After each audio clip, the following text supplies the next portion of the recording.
আমি বৰ্তমান ২ নং সামৰিকা গাঁও আমাৰ ৰঙাপাৰা LAC তাত উপস্থিত আছোঁ। আমাৰ মাজত আছে আমাৰ নাম্বাৰ 29-ৰ 3 পইণ্টছৰ নম্বৰ 2 পইণ্টছ তেখেত নৱজ্যোতি কৰ্মী, তেখেতে মেইন বেনিফিচিয়াৰী এখেতেই আছিলে। এতিয়া আপোনালোকে ইয়াতে খেতি কৰি আছে, সুবিধাখিনি ভালকৈ পাইছেনে আপোনালোকে? এতিয়া ইৰিগেশ্যনৰ যে আমি স্কিমটো দিলোঁ, তাৰ পৰা আপোনালোক নিশ্চয় লাভান্বিত হৈছে, কাৰণ আমি ইয়াত যথেষ্টখিনি মানুহ দেখিছোঁ খেতি কৰি আছে। আপোনালোকে এইবাৰ কিমানমান বিঘা ইয়াত খেতি কৰিব? মোটামুটি 35 বিঘামান হৈ যাব। 35 বিঘামান খেতি হ'ব ন? আৰু কিমানকেইজন খেতিয়ক ইয়াত জড়িত হৈ আছে? মোটামুটি 10-12জন 10-12জন খেতিয়ক ইয়াত জড়িত হৈ আছে। আৰু দুজনে আহিম কৈছে কঠীয়া বাছিলে কৰিব। হয়, গতিকে আপোনালোকক আমি সুবিধাটো দিছোঁ, গতিকে আপোনালোকে সুবিধাটো ভালকৈ লৈছে। আৰু আচলতে আৰু এক্সপাণ্ড কৰিব লাগিব, যিহেতু আমি ইয়াত প্ৰায় 17 বিঘালৈকে আমি পানী দিয়াৰ ব্যৱস্থা আছে। গতিকে হয়তো এইবাৰ প্ৰথমবাৰৰ কাৰণে আপোনালোকৰ অকণমান খেতিটো কম হৈছে। এনেই মানুহ আহিছিলে বাহিৰত কৰিম বুলি, দিয়া নাপাইছে, গাঁৱৰ মানুহবিলাক প্ৰথম কৰোঁ।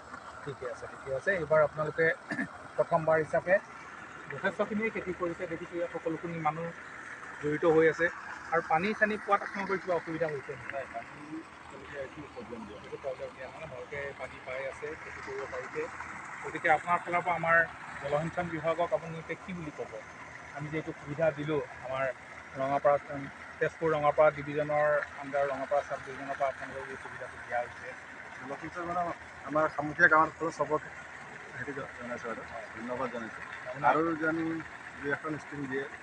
আচ্ছা, আপোনালোকৰ নিশ্চয় যদি এনেকুৱা খেতি কৰা আৰু ক'ৰবাত জেগা আছে, নিশ্চয় আমি পৰ্যায়ক্ৰমেতো আমি স্কিম দিমেই। আমাৰ উদ্দেশ্যই হ'ল মানে খেতিয়কে খেতি কৰক। গতিকে ৰঙাপাৰাততো আগতে এনেকুৱা ধৰণৰ কোনো MD নাছিলে, বড়ো খেতি কৰিব নোৱাৰে মানুহে। আপোনালোকক জ্ঞান দিছোঁ, আপোনালোকক তেতিয়া হয়তো আৰু তেনেকুৱা কৃষক ওলাই আহিব। গতিকে তেনেকুৱা যদি কৃষক আছে তেনেহ'লে জনাব। আমাৰ ৰঙাপাৰা চাব ডিভিজনে হওক বা তেজপুৰ ৰঙাপাৰা ডিভিজনতেই হওক, এপ্লিকেশ্যন কৰি পেলাই যাতে মানে সুবিধাখিনি ল'ব পাৰে। আপুনি নিশ্চয় গম পাইছেই কেনেকৈ কি কৰিব লাগে, যিহেতু আপুনি পাইছে স্কিম। অলপ তেখেতসকলকো সহায় কৰি দিব তেনেকৈ। ধন্যবাদ। আৰু কিবা ক'বলগীয়া আছে নেকি? মানে এইবাৰতো হৈছে, যোৱাবাৰলৈকে মাটি দিব পাৰিম নে নাই মানুহক, সেইটো পানীৰে সেইটোহে ক'ব। এতিয়াতো আপোনালোকে মানে দেখিছোঁ যে ধুনীয়াকৈ আপোনালোকে পানী দিব পাৰিছে, ইমানখিনি খেতি হৈছে, চবকে মিলাই পানী দিব পাৰিছে আপোনালোকে।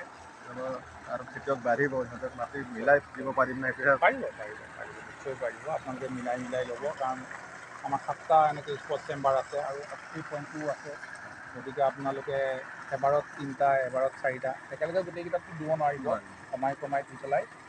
সেইটো যিহেতু আপুনি মেইন বেনিফিচিয়াৰী, আপোনাৰ ওপৰত যথেষ্টখিনি দায়িত্ব এটা আছে। সেইখিনি আমি মানে কৰিব বুলি আশা কৰিছোঁ। আমাৰ আশা সঞ্চাৰ হৈছে যাতে আপুনি মানে ধুনীয়াকৈ পাৰিব, যিহেতু প্ৰথমবাৰেই আপুনি ইমানখিনি ছাকচেছ হৈছে। এজনক কৈছিলোঁ ইয়াত প্ৰথমত নকৰোঁ বুলি ক'লে, যে আজি আহি হাল বাইছে। কি খেতি কৰিছে বা এইবাৰ কি খেতি কৰিছে? আমাৰ বড়ো ধানৰ খেতি, বড়ো ধান খেতি 30-35 বিঘামান হ'ব, আৰু আলু 2 বিঘা লগাইছে। আলু 2 বিঘা লগাইছে। ধন্যবাদ।